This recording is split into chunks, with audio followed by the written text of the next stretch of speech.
Hi, I'm Erin, and welcome to episode 1 of Pain Management Tips and Tricks for Cyclists, sponsored by Sumom Cycling.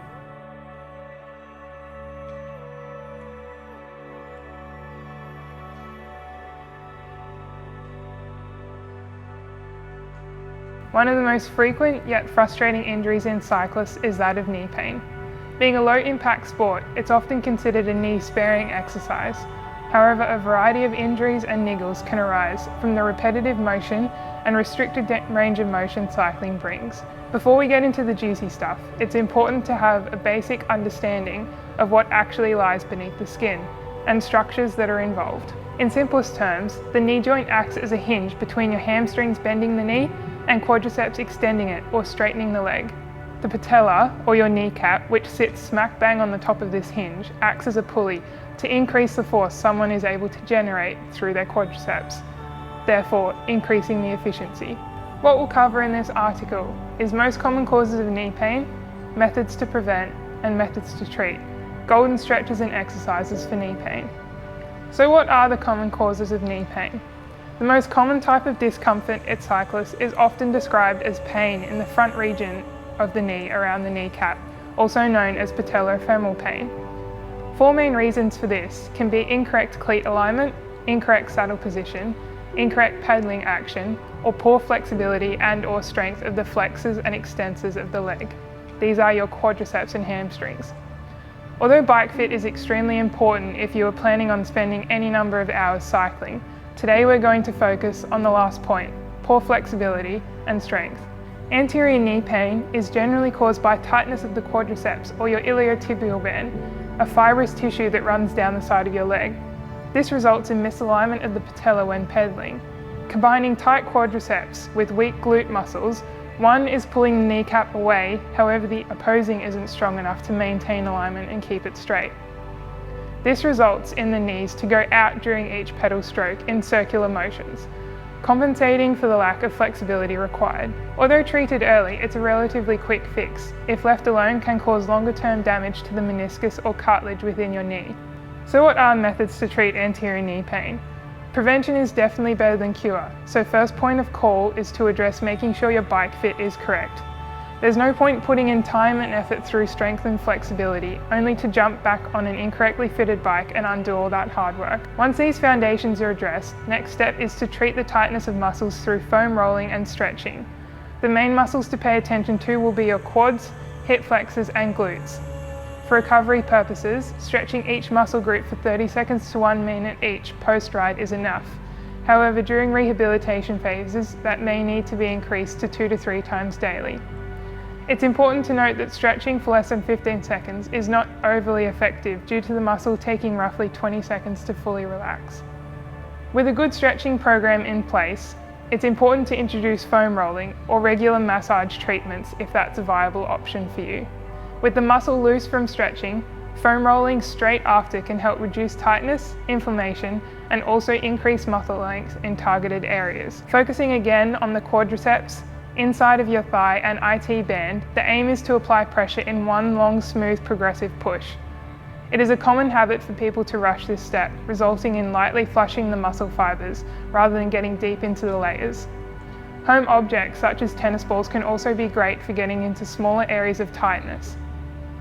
So we've gone through what is the knee joint, common causes of knee pain, and methods to treat anterior knee pain, but what's the next step? With a management plan in place through our stretching and foam rolling, finally we want to add in a strengthening program that will release tight quadriceps, strengthen the glute muscles, and loosen up tight hip flexors. We can target this through 3 phases. Phase 1 will be strengthen your glutes. Phase 2, increase hip range of motion, and Phase 3 will release your quads. So Phase 1, strengthen your glutes. Your glute muscles are a major group responsible for pedaling strength, in combination with the quadriceps and calves. While big movements like squats and deadlifts are great for developing that top-end power, the more intrinsic and neuromuscular coordination is crucial in the early stages to develop those recruitment pathways when cycling. So what we're going to do now is start on our Phase 1 of improving glute strength. So this is a key area to work on if you want to reduce the risk of knee injury or knee pain when cycling. First stretch we're going to do is called the glute bridge. And what that means is we're just going to get down on the ground, have your knees and hands roughly shoulder width apart, and in one motion you want to squeeze your core and squeeze your glutes at the same time and bring your hips towards the ceiling.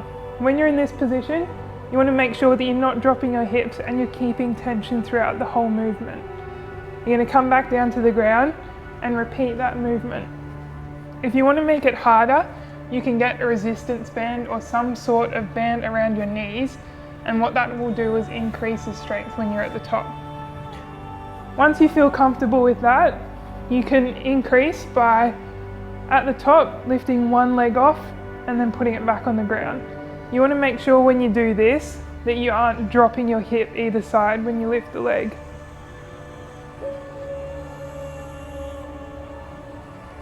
So repeat that a few times. So exercise 2 for increasing glute strength is called the crab walk. Really easy, simple one, and you can do it in a really small area as well. Again, if you have a resistance band or a TheraBand, you can put that around your knees and that will increase the exercise.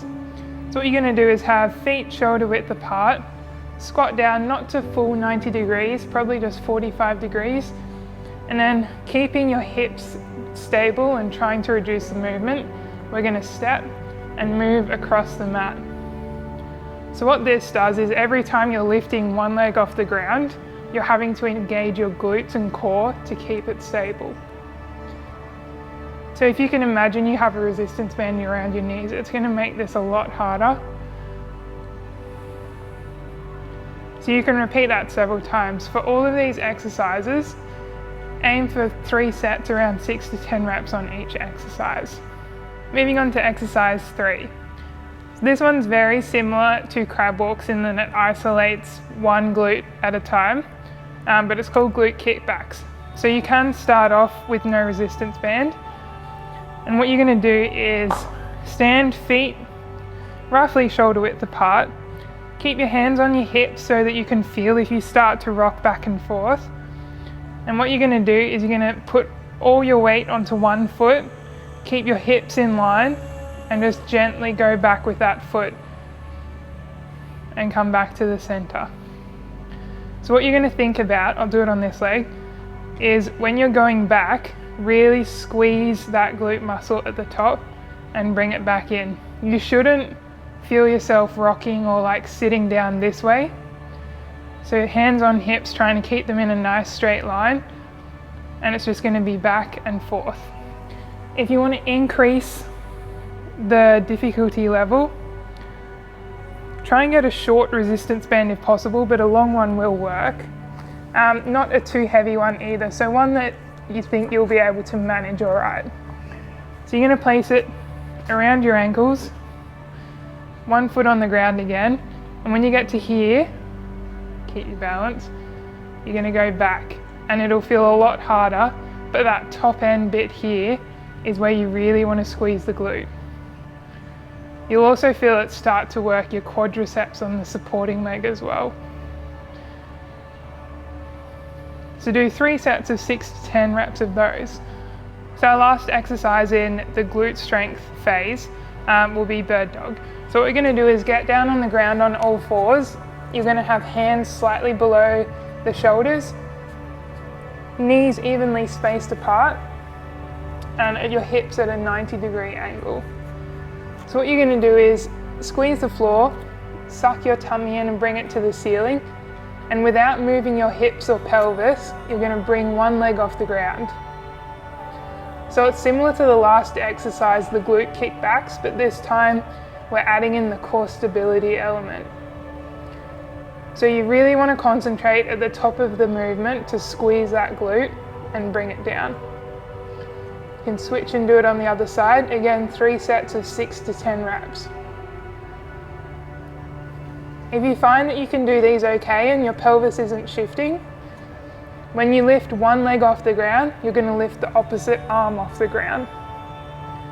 So this is really thinking about keeping your pelvis in one line, keeping your core switched on, and this also starts to incorporate the back and arms.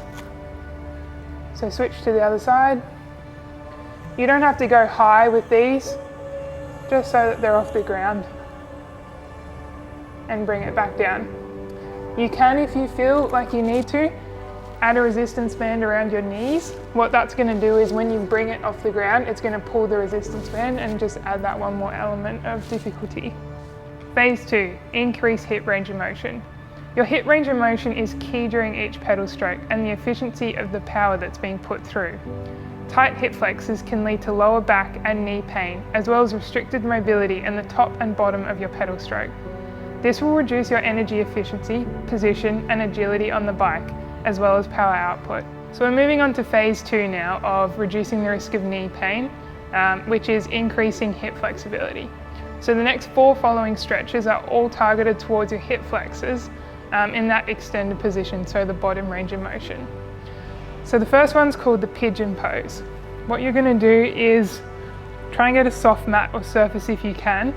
You're going to bring one leg forward, tuck it under you, and slowly sit down into this stretch. You should start to feel the stretch down the hip flexor of the extended leg. If you find it too hard to sit upright, you can bend forward a bit, which takes a bit of the strain off. Try also not to bring your bent leg under your body too much. Try and have it out in front.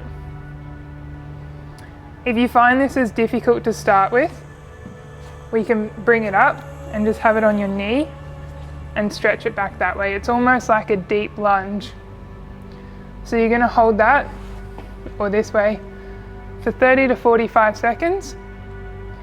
And then we're going to come up and repeat with the other leg. So you're going to bend it underneath yourself, sit down into the stretch, and then sit upright. Again, if you can't sit upright, just have your hands flat on the floor. You should also feel the stretch down your hamstrings as well, which will help in hip mobility. So hold for 30 to 45 seconds, and then you can repeat on each leg 2 to 3 times.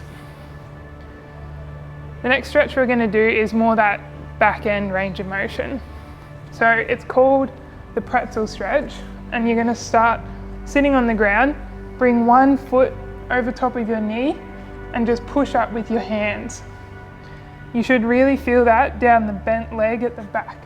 So that's targeting your glutes, and it starts working into your hamstrings as well. So you're going to hold this for 30 to 45 seconds. If you're struggling, just bring the arms out and bend at the elbows.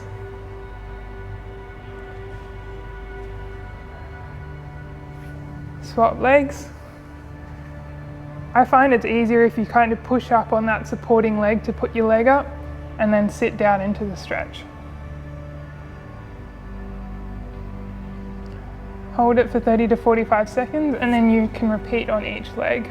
So moving on to stretch 3, it's going to be the deep lunge stretch. So similar to our first pigeon pose, we're going to have our back leg on our knee, front leg just in front, and you want to slowly sink into the stretch. Try and keep your knee behind the line of your toes, so keep a nice straight right angle there. You should feel it moving through your hip flexors, and the further you go down, the longer the stretch will be.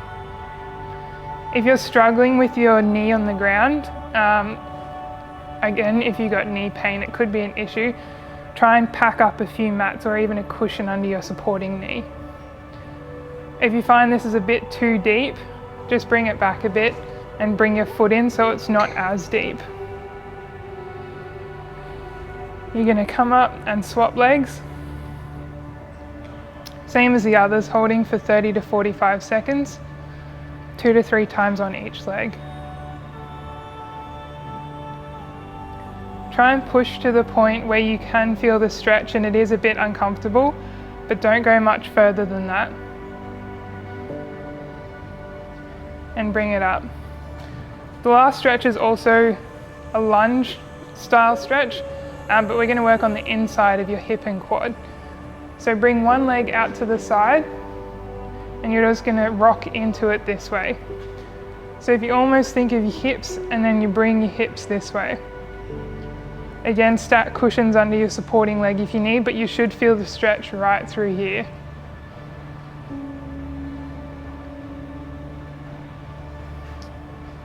holding each for 30 to 45 seconds.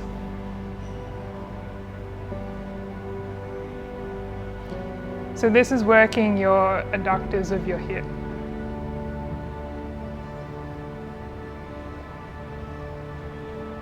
And bring it back to the center. Phase 3, release your quads. Finally, your quadricep muscles responsible for power and speed put through the bike. Overactive quads can become stiff and tight when they should be responsive and strong, impacting efficiency and limiting maximal force by not being able to restore back to their optimal length. The aim of these stretches is to release your quads and extend them to their full range. Hold for 30 to 45 seconds before releasing. Take it slow at the beginning, gradually increase in time and range of each stretch. So these 4 stretches are all targeted at increasing quads range of motion, getting them to their full length and holding them there.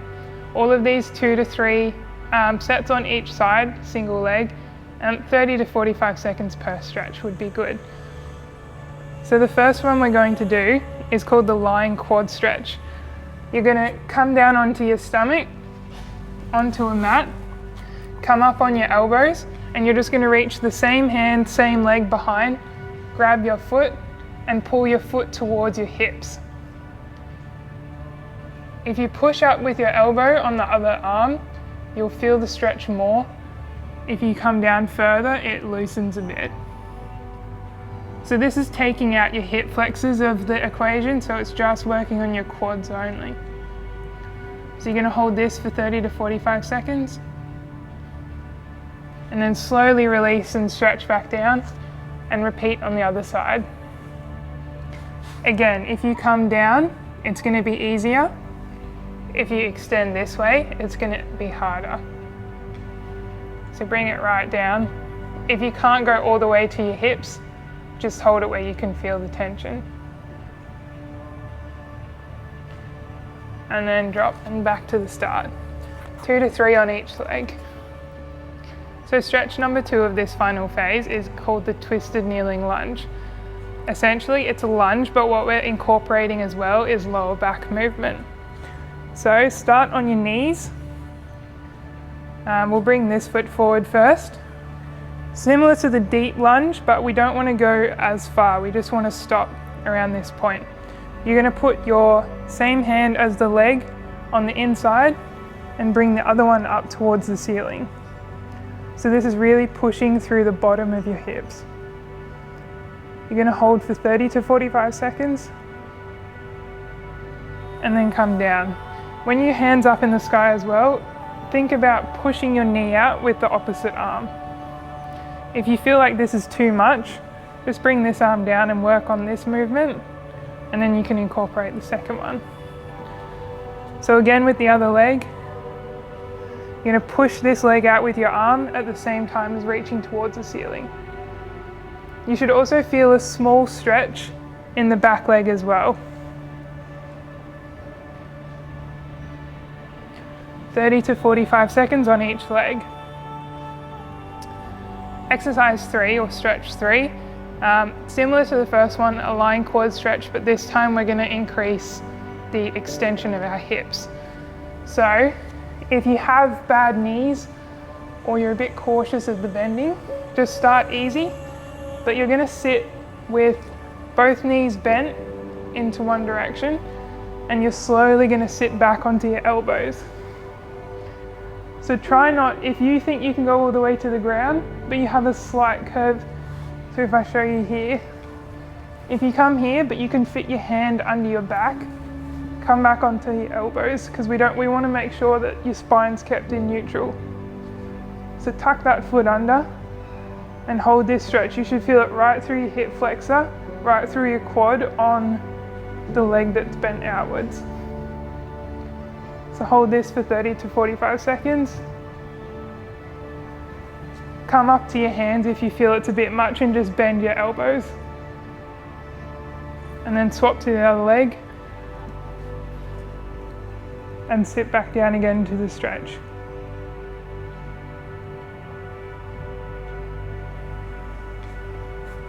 With all these holding for as long as you feel. So our final stretch for this part of the phase is going to be just a standard kneeling lunge. We've done the deep lunge and the twisting lunge, but this one we just really want to focus on your quadriceps. So you're just going to kneel and come forward. If you can feel the stretch down through here as well, bring your hands up slightly and lean back towards the sky.